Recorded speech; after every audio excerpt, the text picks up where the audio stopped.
So my personal journey in real estate is I got my license in 2006, and 20 years later, here I am.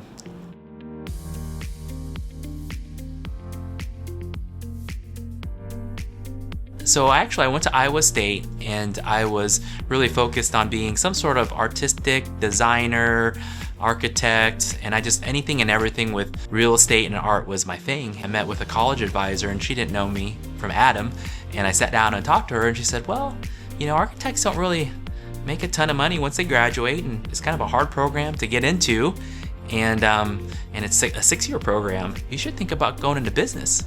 And I was barely 18 at the time, and I was like, oh, okay. I was very impressionable, and I said, okay, I'll go into business. And I thought to myself, I'm a pretty creative, artistic person. What would be the skill set that I could develop in college? So I have a degree in finance. So my first official adult job title was Director of Sales and Marketing for a web-based property management software company. And that's where I really fell in love with real estate, because the software company was meant for real estate landlord property managers.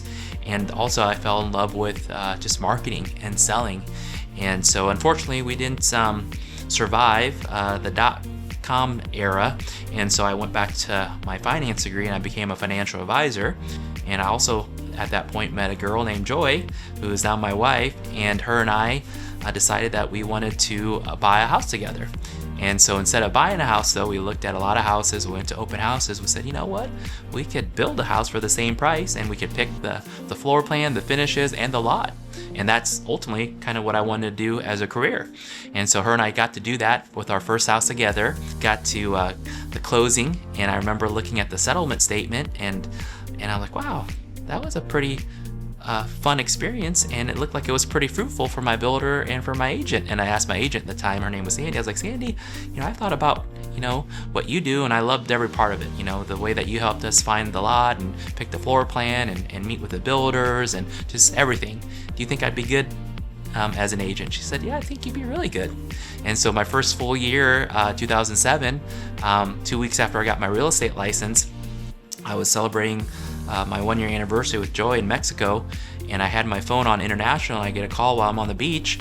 My broker at the time, which was not at Remax, said, I've got a builder that is looking for a new agent, and they're looking for a girl with at least 2 years experience, but I told them about you. And I kind of was, sunburnt and had a Mai Tai or something in my hand, and I said, Jan, I'm not a girl, right? And I don't have 2 years of experience like you saw on my resume. I only have been licensed for two weeks. But she's like, no, I know your background, your sales, your marketing. And so that kind of led me into, doing new construction, and that was what sparked my interest. I didn't get in real estate to become an agent. I didn't get into real estate to become a broker. I wanted to fulfill my dream of getting into being a builder and a developer.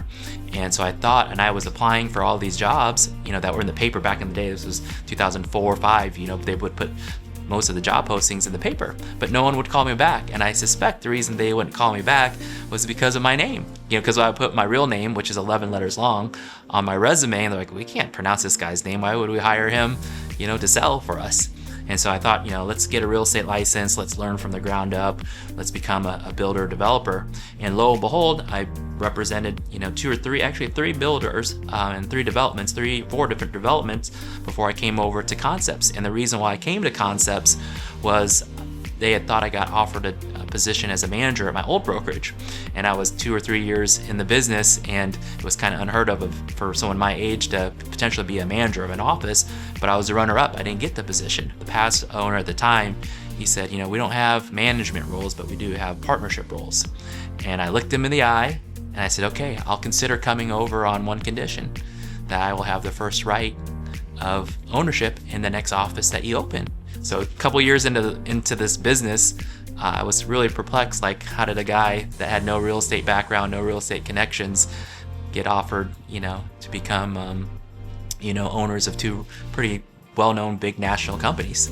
I love the real estate agent. The real estate agent, they wake up, they work on consignment, they take all these risks, they put in all this time and energy to help people, to serve the community. Not only are they the jack of all trades, but they're the master of relationships.